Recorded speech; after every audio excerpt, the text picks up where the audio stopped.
from ABC News Radio, KMET 1490 in Southern California.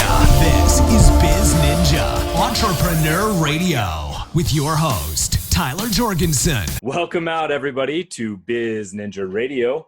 I am Tyler Jorgensen, and I have the pleasure today of speaking with Craig Ballantyne. So welcome out to the show, Craig.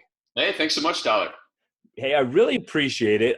There are a handful of people in this wonderful world of entrepreneurship and teaching that I have not yet met, but know that I already have a lot of respect for, and you're one of them.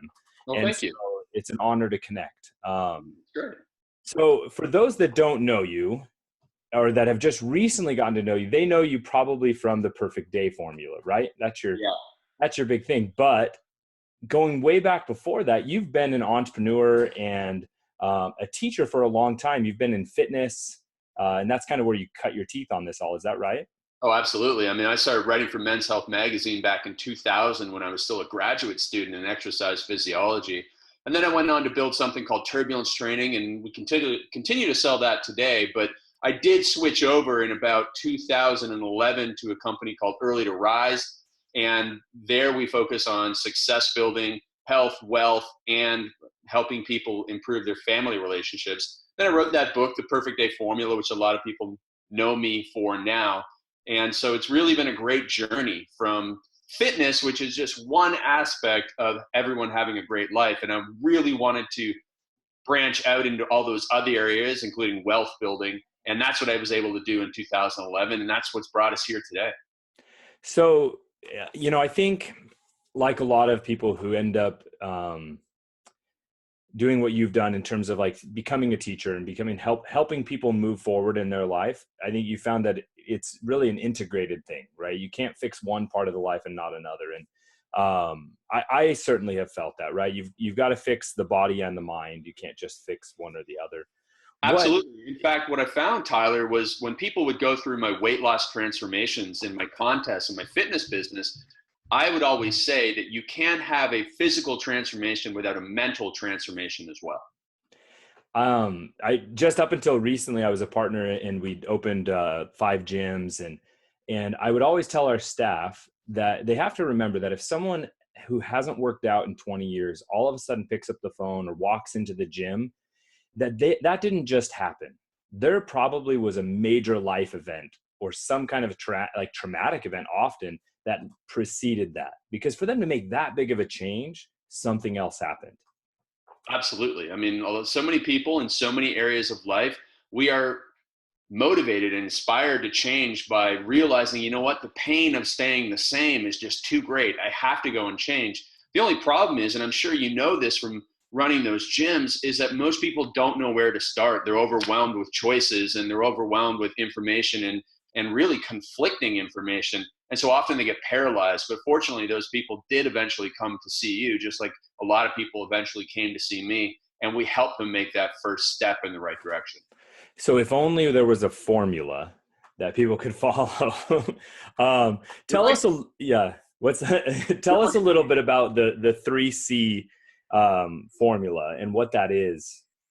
Right. So the 3C formula is something I got from an ancient philosopher named Epictetus, who is a teacher of Stoic philosophy. And he taught that we need to control what we can, cope with what we can't, and concentrate on what counts. And this is the formula to a good life. And as soon as I read this, and I read this in a little book called The Art of Living, which is a translation of his teachings, I actually just had this immediate stress relief because, you know what, I just thought, he's right. Control what you can. You can only control your thoughts, words, and deeds. You can't control if your boss is angry. You can't control if it's raining. You can't control if there's traffic. You can only control how you respond to that. And you just have to cope with what you can't control, which is having that right attitude about the situation that you're in. And when you do that, when you control what you can and cope with what you can't, then you concentrate on what counts, which are the things that you can control, including having more time with your family and also focusing on yourself and in self-improvement. So when I learned that, I realized that was so important. And then I actually used it and applied it to my book, The Perfect Day Formula. And I applied it to the 3 different parts of the day. So I'd be happy to share that as well. Yeah, absolutely. Please. So control what you can means control your morning, because we control what time we get up, what we do first thing, what we eat for breakfast. We really have the greatest control over our day in the morning. So it's really important to apply that first C to the start of the day so that we dominate the rest of the day. Then we cope with the chaos of the afternoon. So we know there's going to be people bringing emergencies and fires to us, and we have to be prepared with that. And in order to be prepared for that, it means think about all the obstacles that are going to come in your way every day, and then plan out 2 solutions for each. So if you have 2 solutions for every obstacle, one of them is going to work, and it's going to make that day go smoother. And then we do all this planning and preparation, all this work, so that we can concentrate on what counts at night, which is when we go home to our families, which is when we have time for ourselves, which is when we focus on our health and our hobbies. And that 3C formula applied to the day allows people to have more success and less stress. So I think that there's, I've always had this conversation since I was a kid with people about, are you a morning person or are you a night person, right? Yeah. And so from somebody who identifies right as a night person, I hear that and I think that sounds like something a morning person would say. So that being said, have you always been an early to rise kind of guy? Or has this been a transformation and a discipline you've had to really find and exercise? Well, there certainly is a lot of discipline in it, but the world is set up for people to be successful in the morning. I mean, it's just the way the world is. So it's not a morning person or an evening person. You have to be a realistic person. That's great. That's the truth. And it actually takes less discipline to be a morning person than to be successful at night. Now, everybody wants to be a night owl. Oh, being a night owl is cool, man. I stay up late, I work till midnight. I mean, yeah, it's cool. All right. I did it in college, woke up at 11 o'clock in the morning, got my stuff done, and it was cool. But it doesn't work today as an adult. Here's why. First of all, you have to go to work in the morning. Second of all, there's too many temptations at night for someone to be a night owl, for someone to work from 10 till midnight or from midnight till 2 a.m. Because you got Netflix, you got alcohol, you got, social media, you have all these things. And research shows that your discipline and willpower decrease over the course of the day. So here you go home, you have a glass of wine with dinner, you have a meal with your spouse. They want to watch Netflix. The next thing you know, it's 10:30. They want to watch one more. You have no discipline, no willpower. You say, okay, one more show. And then it's like 12:30. You're like, I am exhausted. I'm going to bed. And did you get anything done on that work you were going to do? No. But if you can get up early in the morning, there's no distractions, and you're going to be successful. You're going to get to work. You're going to have something done before the rest of the world starts grabbing at your time. And that's just a more realistic approach for life. That makes sense. Is sometimes it's the realism of, living in the world that we actually live in, right? And rather than the world that we want to pretend we live in. So what, this leads us really well into the next piece, which is why would someone want to create rules for their day, and how does that work? It's a really great question. And a lot of people are sitting there thinking, why would I want more rules? I already have rules from the government. I have rules from my job. I have rules from my industry. And the thing is, when rules are imposed upon us by others, we resist. We're rebellious. We're naturally rebellious against that. But when you impose rules on yourself, you make yourself better. So it's like your iPhone. Your iPhone is packed with an amazing operating system, and it operates on a set of rules. And so when you create rules for your own life and your own behaviors, you create a powerful operating system for you to become successful. So as someone in the CrossFit community that you were once in, you probably dealt with a lot of people who were on a paleo diet. Now, a paleo diet follows rules, and following those rules makes it really, really easy to succeed. If you're on a paleo diet, you don't eat birthday cake, so you can go to a birthday party for your kids. And if somebody comes up to you and says, hey, you got to have a piece of this cake, you go, no, I'm on the paleo diet, man. I just, can't eat that stuff. Yeah. The choice was already made. Right. But if you went there and said, you know what, I'm just going to use discipline and willpower here. And they come up and go, have a piece of cake. No, I'm trying not to eat that. And they come back later, 5 minutes, have a piece of cake. No. And then, two times later, you've had 3 pieces of cake and you feel really crappy because you had no rules. Yeah. There's no parameters to your discipline. It's just absolutely loose. Yeah. Absolutely. It's like, if you go out on the road, when you drive home, there's red lights, there's rules of the road. And it's because of those rules of the road that you get home safely and freely. And if you didn't have those rules in place, it'd be utter chaos. And we don't operate very well in utter chaos. So rules in many ways actually create the freedom that we need to thrive.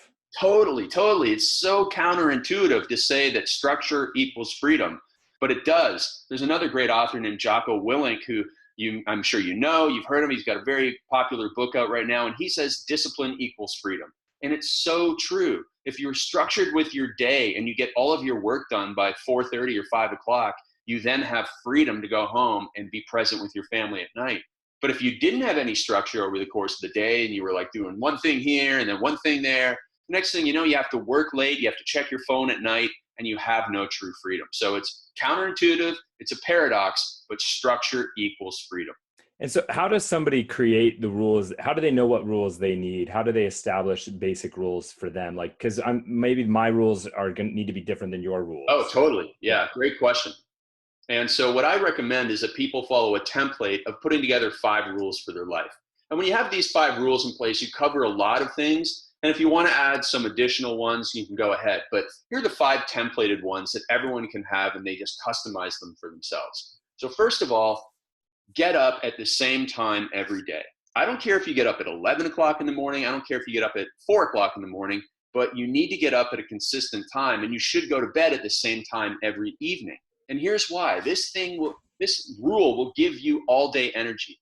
If you sleep in on the weekends, but you have to get up at 6 o'clock during the week, Monday and Tuesday are going to be so terrible for you because you slept until 10 and you couldn't fall asleep at night on Sunday, and you only got 3 or 4 hours of sleep, and you woke up and you're tired and cranky and you hate life, and then you're dragging your butt and you're falling asleep at 2 o'clock. But if you stick to your regular bedtime and wake up 7 days a week, very close to it as much as possible, and don't deviate too far, you will really succeed and have all day energy and be a high performer, which is what this show is all about. The second rule is to make sure that you focus on your number one priority in life for 15 minutes first thing in the morning every single day. Now, it can be your health if you're overweight. It can be writing a book if you want to be an author. It can be a marketing plan if you want to grow your business. But most people don't have 15 minutes or more every single day to do clear, uninterrupted thinking. You know, you get to the office and then all of a sudden somebody wants a piece of you, and you check your email and you got 14 fires to put out. And you never it's being reactive all day. So you start by 15 minutes of proactive.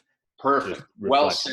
Yeah. Because there's 2 types of people in life, Tyler: proactive people who succeed and reactive people who struggle. So you have to be proactive. It's so important. And even just 15 minutes, a lot of people are probably thinking, oh, what can you do in 15 minutes? Well, you can write a book 15 minutes at a time, 6 days a week in 10 weeks. 500 words in 15 minutes, 30,000 word book in 10 weeks. That's how powerful 15 minutes at a time can be when you're focused and you're not distracted by electronics. So that's the second rule. Pick one thing and focus on it for 15 minutes or more every morning, first thing, before anything else gets in your way. The third rule is to have one foundational health rule. Now, there's a million things that we can do for our health. We can follow a specific diet. We can do exercise this way. We can exercise this number of times per week. It can get very complicated. But if there's one thing that we know that if we stick to this one foundational health rule, it will help us with all our other decisions, and it will keep us sane and energetic. Just put that in place. So it might be that you want to follow a specific diet. It might be that you train a certain number of times per week. It might be that you meditate 20 minutes a day. Whatever it is, use that foundational health rule and just have one. The fourth rule is to make sure that you spend time in your number one wealth building activity every single day. So if you're a salesperson, you need to make sure that you're selling every single day and not getting caught up in admin work and paperwork and setting appointments, but not actually following through on them. You know, don't procrastinate on that number one wealth building activity. If you're a writer, write. If you're a trainer, train. If you're a teacher, make sure you're out there selling and teaching. And that's what you have to do every single day, every single work day. And then finally, the fifth rule is actually the most important one of them all. And this is your not to do rule. Because Tyler, everybody knows what they should be doing and they do the right things most of the time. But oftentimes we have an Achilles heel, that one thing, that one bad habit, whether it's alcohol, whether it's pornography, whether it is gossiping at work, it can really hold us back in life. And I've seen this, all types of people, all ages, Everybody has a vice that's holding them back. So you need to identify that vice. You need to be brutally honest with yourself. Then you need to go and get professional accountability. You need to get support, and you need to put in plan in place to block yourself from making this mistake so that it doesn't derail all of your great work that you're doing. And here's an extreme example. Now, if a recovering alcoholic doesn't want to drink again, they can do things right 6.5 days a week. They can say the Serenity Prayer, they can drink water, stay out of trouble. But if they go to a bar on a Friday afternoon, that one mistake wipes out everything. And so that is an extreme example of making sure that you identify your vice and build a fence around yourself to protect yourself. I think, those are fantastic. And I like that it ended with a not to do, because sometimes we despite our own ambition, we forget to create that structure, create those restrictions to ourselves. There was I read once about this ancient philosopher who, was studying temptation. And so he would see how long he could resist different types of temptation by surrounding himself with it. And he always failed, right? But he failed different, wasn't always as fast, right? And so I'm like, what a horrible way to study it. Like, just study removing the temptation, right? Exactly. I think it was just a clever way to have his vices be his job. But there you go. So I'm curious, what is your one foundational health rule? My one foundational health rule is that I exercise 4 times per week, 4 times per week for 45 minutes. I used to train too much, and I'd get overuse injuries. And for me, as long as I train 4 by 45 minutes, and that includes my warm up, then I am going to be strong. I am, focusing on getting the most out of the least. And so I don't think I need to be in the gym every day for 90 minutes, because if I am, I'm going to end up with shoulder injuries and stuff like that. So if I do that focused training, then I'm going to have energy. I'm going to be strong and fit. I'm going to be able to do stuff, because my ultimate health goal is to feel like I'm 17 forever. Right. And so you're doing acro yoga, right? Oh, totally. and interpretive dance and a few other things like that. Yeah, I knew it. So when people start getting these rules and they start getting everything in place, failure happens. How do you how do you not basically, how do you follow the 3 C's probably, right? To get back on track and not let that failure. Well, it's a great question, because every single day we're going to get thrown off track. Someone might not show up to a call, or a call might go longer than expected, or you might end up in traffic, and you're going to want to go and, your animal urges and get angry. But like you said, it's a 3C formula. You just need to have something to get back on track. And I call this like a mindset shift, an anchor. Whenever something goes wrong, people always say, well, what do you do if something goes wrong? Well, you just get back on track as soon as possible, right? Like, what else are you going to do? Are you going to quit? No. Are you going to get angry? Well, you can, but it's not a good use of your time. So you just need to have something in your mind, whether, I remember someone was saying they wore an elastic band, and every time they complained, they had to like snap it. Yeah. And it's just like, oh yeah, just snap yourself back into reality. So if something does go wrong, you need to have some anchor, whether it's, listening to a song on YouTube that pumps you up and gets you focused again. Whatever it is, just get back on track as soon as possible using a simple mindset shift, because you have more control over your mind than you give yourself credit for. When people are angry for hours, it's not because somebody has a gun to their head that says you have to be angry for hours. No, it's because you are choosing to be angry for hours. It all comes down to you. You control what's between your ears, and that's so important to understand. I like the 3 C's a ton, because again, if it's not something you can control or fix right away, well, then you just have to cope. And a lot of times that coping is, accepting that maybe you slipped up, or maybe that something happened, but then pushing it away. And there's a lot of different techniques on this, but Tony Robbins just recently shared with a bunch of us that, you allow yourself to feel whatever that emotion is, but for like 15 seconds. Sure. And then really visualize yourself pushing it away from you, taking a deep breath, jump up and down. He's a big believer in physical state change equals mental state change. I believe that too. And that's why you hear a lot of people say, well, go to the gym. And the gym and the endorphins are great, but it's also just the movement and the shifting of sometimes it's get up, walk away from the situation, wherever it happened, and come back in a new state of mind. I think the 3C formula, it seems like, man, you can apply that to almost like so many different things, because in the end, right, it's just a way to get back focused on the things that you can control. And, right. It's a very and the things simple that way of matter. looking at life. Yeah. You got a advanced degree in exercise physiology. You became an entrepreneur, it sounds like, pretty quickly, and launched your first course. Have you always been an entrepreneur? I never thought I'd be an entrepreneur. I always thought I want to go and work for a great company, and I want to work for them for like 40 years. And, I want to just have this nice security. But I guess I didn't realize that I wanted to be an entrepreneur. I didn't realize that I wanted to have greater control and freedom.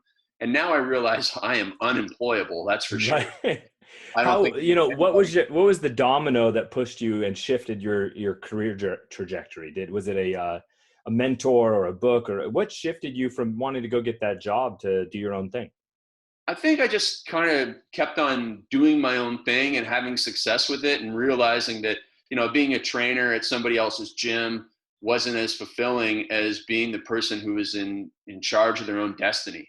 And as I definitely was very slow. I was what my mentor, Mark Ford, calls a chicken entrepreneur. I didn't go and, quit my job and, just rely on my savings. I just eventually made more money until I was making more money, far more money, from my side gig than I was from my regular job as a trainer. And then I was like, you know what? This is totally going to work. I'm on path here. I've got the proven track record, so I'm just going to go all in. But I didn't go all in with, no money in the bank and, no lifeline. So I was very slow to it, but it ended up working out right for me. Awesome. And as you've been working all this, I mean, we all make mistakes. We all have failures. We all trip up. What's been like the biggest hang up or mistake that you've experienced? For me, it was definitely not getting a coach or a mentor soon enough. I'm just a very cheap guy. I'm part Scottish, I'm part German, and I grew up on a farm. So we have penny pinching in our blood, or at least that's what I thought about myself. I invest a lot more in coaching now, but I just waited probably 3 years too long to get a coach or a mentor. I just needed to, find somebody who had been there and done that. And I could have had that earlier. And if I would have done that earlier, I would have had success a lot earlier. I would have written my book earlier. I would have helped more people, which is really what it comes down to, is getting help to help more people. And I just wish I would have done that. So that's definitely my biggest mistake and regret. This brings up a topic that I think is really fascinating, because the more people I talk to that are highly successful and creating massive ripples and impact, they all have coaches. They all have, they're all in masterminds. They're all in groups and things where people that are not in those things sometimes look at those as a weakness or a crutch, which is really a fascinating perspective, that the concept of getting help and from an expert or from other like-minded people is a negative thing. And I don't know if you've ever experienced that, where, kind of the naysayers of the coaching world. And I just think that you look at anybody who is a professional athlete has a coach. Right. The people at the highest level in every area, even, Mark Zuckerberg has coaches in the business world. So yeah, you need coaches. They're going to help you. They're going to shave years off your learning curve. It's just so helpful. Now you have to make sure that you're around somebody who you trust, who has good referrals, who has the expertise, because there is a lot of people who say they're good coaches. Oh, sure. Aren't. So you do have to be careful about that. Yeah. But that just comes down to doing good work and good homework on your part, like finding a good plumber. And that's the same, same as what you just mentioned, all the other examples you gave of athletes. Like, not all coaches are the same. Not every team's, got a Phil Jackson or, whatever. And so, and also I think it's finding the right person that connects with you. Right. Absolutely. And sometimes it may not be, sometimes it's counterintuitive. Oh, that person doesn't seem like me at all. And maybe that's exactly what you need, is that alternative perspective, and to really shake things up. That is very possible. Yeah. Well said. What would you say, for, a lot of our listeners are entrepreneurs, either solopreneurs or just getting started. What would you say for them? Like, where's the first place they go to kind of start looking at that next step of? Mm-hmm. Yeah, I would say, first of all, you want to find someone who has been there and done that, who's achieved what you want to achieve, someone who shares your morals and ethics, which is very important. And then if you don't have the money, go and watch their YouTube videos, go to the library, get their books. I mean, there's tons of free information out there. And then you'll go and you'll make money with that first round of information, and then go back and invest in their next course, and then make money, go back and invest in one of their seminars, and then go back and make money, and then go invest in their coaching. And that's what I did. As a struggling personal trainer in 2003, I ordered a manual online. I read the manual. I big, thick manual helped me make money on the internet. I made $4,000 from a $100 manual. I read it again, made another $4,000, invested in coaching, and worked my way up to a mastermind group. And now I make so much money with my friends because I have a really powerful network. Yeah. It's, we live today now in the knowledge economy, right? Where things are just there's so much getting shared, and almost all of the great mentors and great coaches and amazing entrepreneurs, a lot of their best information is free. It's there. Everyone's leading with value. Everyone's giving out the goods. So you can start and apply that stuff for free. If you really want that advice tailored by the artist, right? Then that's going to be the expensive stuff. But you can start with all that free content. And that's why when I had like to 90% of your stuff, and then if you want the icing on the cake, then you go to that coach. Yeah. Now now you get to apply it to things that you've actually already started and worked on. I was great when I had Tim Ferriss on the show. I was like, man, you're one of my virtual mentors. And I think he has been for a lot of people because of the 4-hour work week. But, and then I've had, what was been really fascinating is just the other day, I had a follow-up call with one of his mentors. Oh, wow. And so it's been great to kind of see how, okay, Tim comes off as an expert to many people, and he is, but he got there by learning from others. Right. And so it does take a certain amount of, I think, maturity and humility to realize that it's okay. One, that we don't have to know everything. Right. Well, and you got to learn.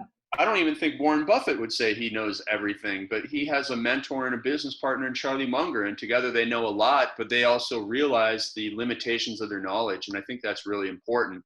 And you're going to get further ahead when you set aside your ego. So, we started talking about Stoic philosophy, and now we're rounding up with Stoic philosophy again with Ryan Holiday's book, Ego is the Enemy. It's all about putting your ego aside and looking through beginner's eyes at a lot of things. Yeah, I've always found that refreshing to, if you can look at something like you said with beginner's eyes and just take it in as if, and being open to whatever that is, because sometimes it's counterintuitive to our existing thought processes. Right. To our identity. Yeah, well, that's for sure. I mean, and I have found my greatest growth has always come when I'm willing to completely change, right? So I mentioned, recently I just completely had to leave a business that I'd spent 4.5 years building because my future was more important than the identity of my present. Great. And it doesn't make it less painful, but man, I had hope, and the momentum and the dominoes that are falling because of those shifts are way bigger than I kept holding on to self. Action beats anxiety, and motion beats meditation. There you go. And I'm not even against meditation, but I'll absolutely take motion every day of the week. Right. So, you're doing awesome stuff. Tell us, what is the number one action step? People are listening to you on this podcast and on the radio, and they're excited, but I don't want them to stop listening and then just go back right into their patterns, right? What's the number one thing they can do right now? Well, they can focus on that number one priority for 15 minutes first thing in the morning. So it doesn't matter if it's a problem, like if you're in a bit of debt right now, if you just sit there and think about how can I get out of debt for 15 minutes every single morning, 6 days a week, you're going to get out of debt faster than if you just try to do it reactively. Or it could be an opportunity, like it could be a marketing plan. It could be writing that book. And if you spend 15 minutes on it first thing in the morning, you're going to move ahead faster. You're going to have a victory, momentum that the world can't take away from you. And we all need to see momentum and progress in our lives to give us that motivation to come back and do it again tomorrow. So that 15 minutes, that's all I'm asking. I'm not asking you to get up 2 hours earlier. Just get up 15 minutes earlier than normal.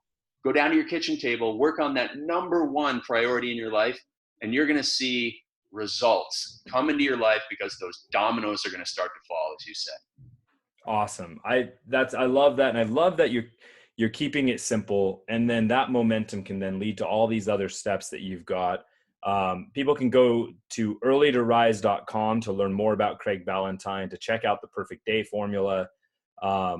So Craig, all of these things matter, right? Because of what you said. You do all of these things so you can have more time to focus on what matters, right? Absolutely. All of business, all of success, all of the thing is to create the lifestyle and the life that we want so we can focus on the things that we love. What is one thing that in the next 12 months, what's one major bucket list item that Craig Ballantyne's going to do?